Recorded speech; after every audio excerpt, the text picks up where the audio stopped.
This election, vote for change. It's time to bring your rates home. For a fair deal, say it with Sayers. While most people may be used to filling up like this, others are trying to spark a new way of travel. Company ChargeNet hopes electric cars will make up 2% of the car market by 2021 as infrastructure for long-distance travel gets up to speed. On September 10, they will run an expo day at the Matakana Markets where people can get a feel for the latest in vehicle technology. EVs, as they're known, start from $15,000 in New Zealand, but LMLive went to ChargeNet headquarters to take a look in advance at one of the more expensive examples. Sure. Under the bonnet, not traditional, is it? This is a Tesla, which is not the most affordable electric car, but Yep. It is pretty special. Yeah.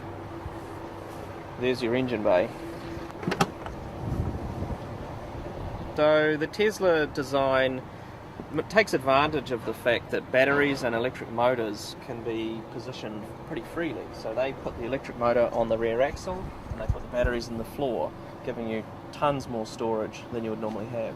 So this is a very high-end vehicle. It's a luxury sedan. They start from 120,000 or so, but then there's a lot of options you can take which will push the price up a lot.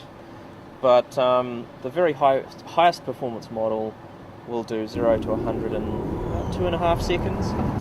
Okay, well for starters, Steve, you're certainly not short of luxuries in this vehicle, are you, whatsoever?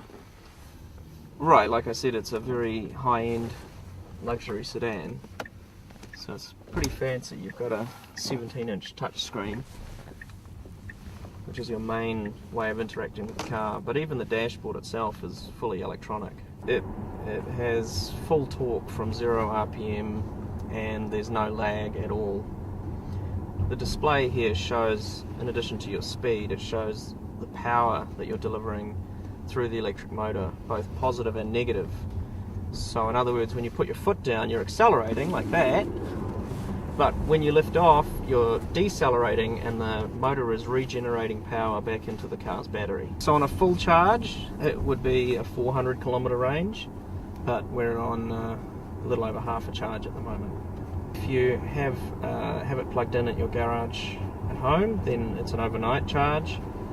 If you're out on the road, if you're doing a road trip, then you'd be looking at a 1 hour charge at one of our stations. It'd be unusual to pay more than $10 for a full charge at one of our stations, which is pretty reasonable, but definitely not as cheap as charging at home, which can be as little as $3. So you're talking about going from a $2,000 petrol bill down to a $500 electricity bill. The Tesla will feature at the Matakana Market show day on September 10, alongside a BMW i3 and a Mitsubishi iMIV. Then people will have the chance to decide if they really want to make the switch. Ben Donaldson, LMLive News.